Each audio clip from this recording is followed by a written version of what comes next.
Hi everyone. As I speak, it's Easter holiday. Welcome back to the Montrose and Highland Railroad. This is video number 20, or should that be version 2.0.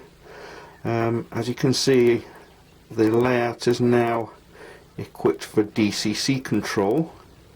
The last time you saw me it was a DC layout.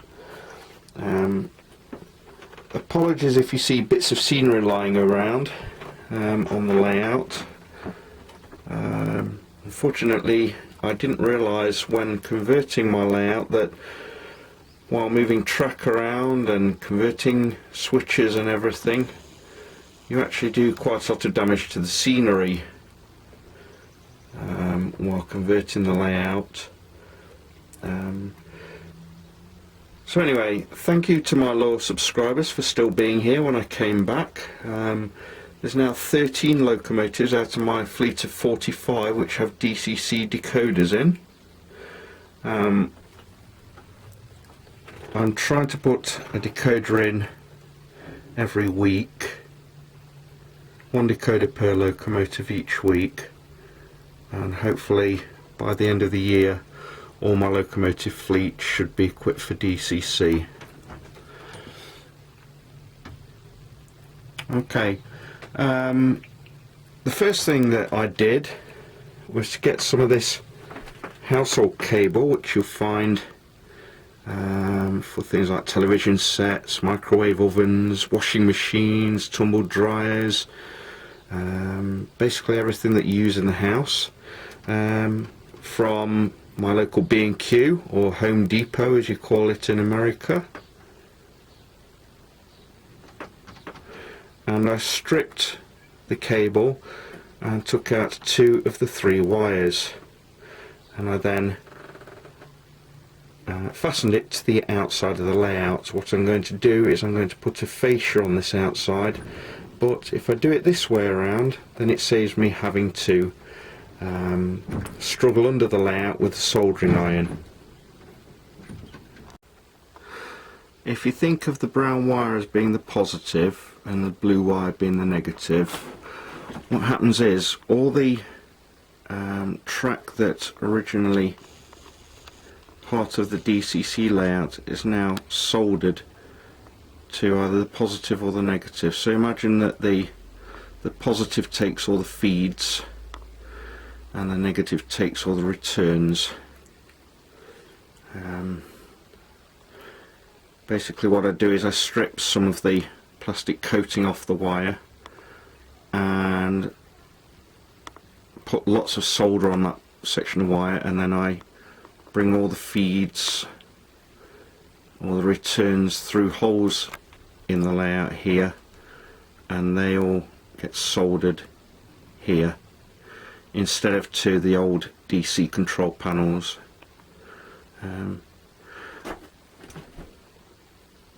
This is the main gubbins, if you like, of the DCC system, my Powercab.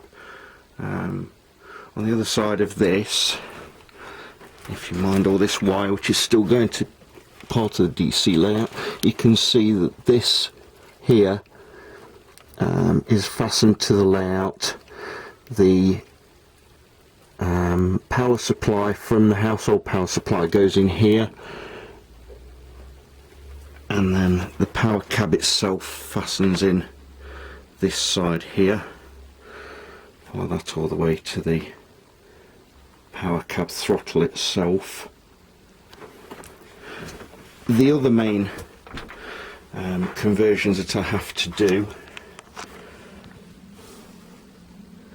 is on each of the switches, or the points as we call them in the UK. Basically, this is the frog, and this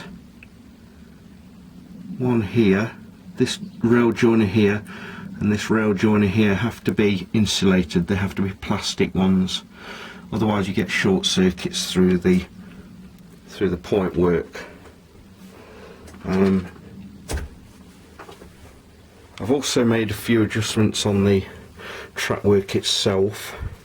There used to be a junction here, but I was getting derailments there, and it's basically because I'd got the junction on a baseboard join, which I learned the hard way you should never do, and that junction has now been moved to here, further into Blue Haven Yard.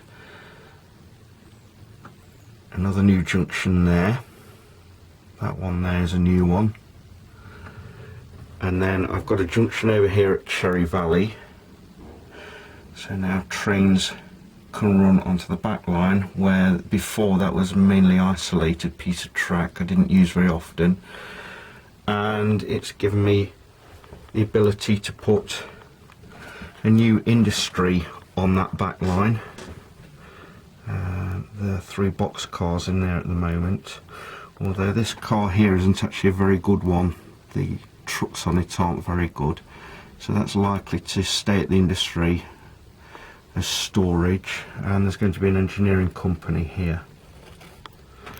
And what that means is that I've got 2 short sidings in the yard here behind the Western Pacific locomotive.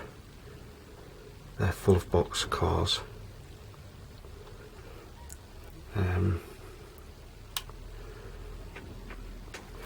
All in all, this conversion took me probably about 20 to 30 hours of soldering and conversion, but I do think that it's worth going to DCC. I wasn't sure at first whether to do it. Now I'm glad I have.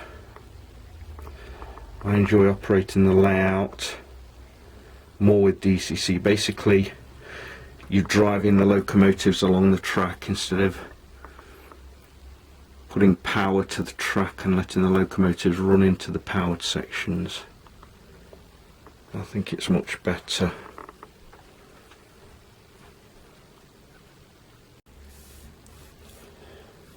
So here we have Union Pacific's 1983 in Western Pacific Heritage livery, and the subject of the DCC decoder install in video 19.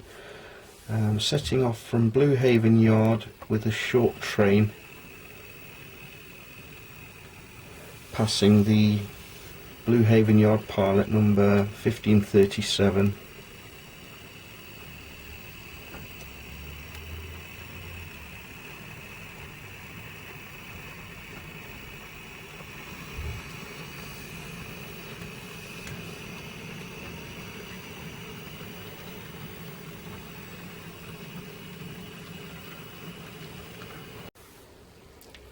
And now we see it passing Cherry Valley Loco Yards, passing other Union Pacific power.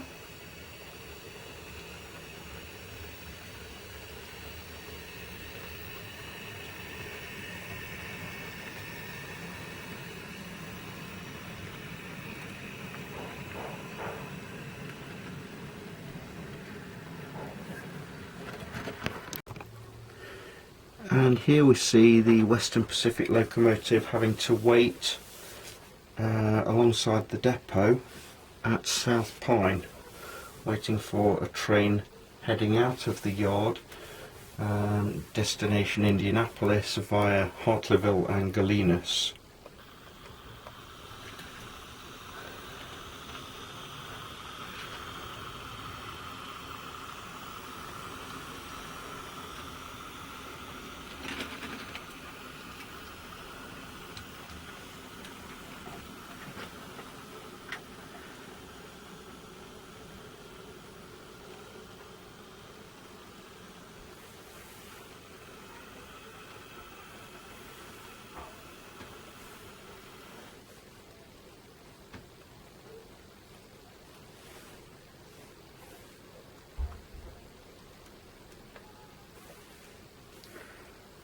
Headlights back on. We'll change the points, and Western Pacific can carry on and enter town at South Pine.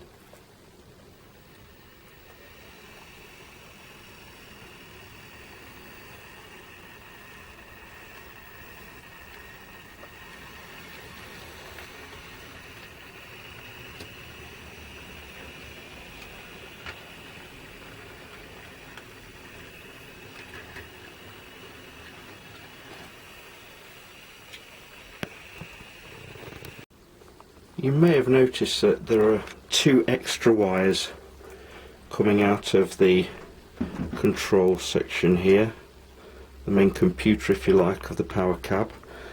What I do with these is I put them on this track here, this spare piece of track, which I either connect up to a DC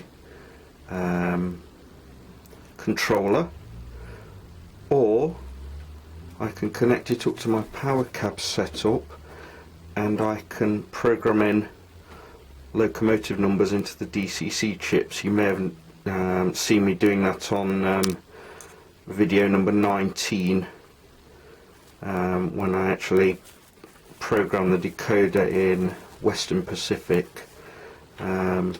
Basically they will just go to the track and I'll program that in.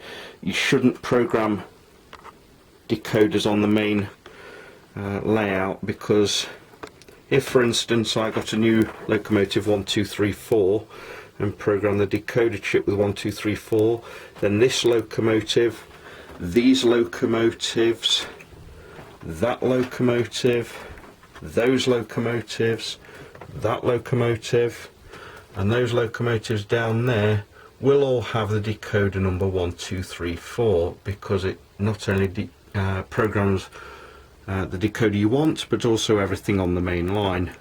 So this is why I have this separate piece of track for programming decoders. The rest of my locomotives and the track cleaning coach don't yet have decoders, and so they're living still at Cherry Valley Depot. My intention was to leave this as a DCC section of the layout, and to that end I put double plastic insulated fish plates there and there. Unfortunately something went wrong with my DCC controller, my main DCC controller, which used to live under there. Nothing connected with DCC, but the DC controller decided to burn itself out. So at the moment these locomotives aren't in use, but as I said to you earlier, I'm trying to get decoders, 1 a week, and put them in each locomotive. And so far the installation of decoders has been quite simple. So that's it for now. This is Andy signing off. Hopefully it won't be as long a period of time between the last 2 videos as between this one and the next one. Anyway, as I've said before, thank you to my loyal subscribers. Tell your friends. If you're not yet a subscriber, please do so, and thanks for watching.